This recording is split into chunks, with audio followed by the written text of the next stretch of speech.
Welcome to McPlum, simple solutions served daily.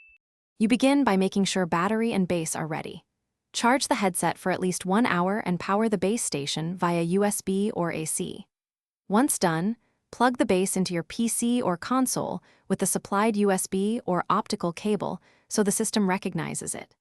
Next, turn the headset on and press, and hold the pair button for 3 to 5 seconds to enter pairing mode. You'll hear or see an indicator showing the headset is ready to connect.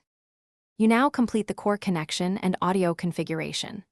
On PC or console, choose Astro A50X as your output and input device.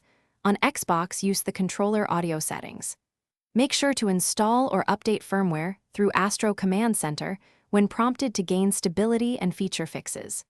Then, use the base station's dial to set your chat versus game balance and toggle mic monitoring to a comfortable level. This ensures finish by testing voice chat and game audio. Speak into the mic, play media, and tweak EQ or side tone until levels feel natural. Make sure the headset fits securely and that mute and battery indicators behave as expected. If something goes wrong, try a simple troubleshooting routine. Power cycle the base and headset, re-enter pairing mode and repair, and verify firmware is current. This reset often resolves connection dropouts or audio routing problems without deeper intervention. Thanks for watching. Stay juicy and subscribe.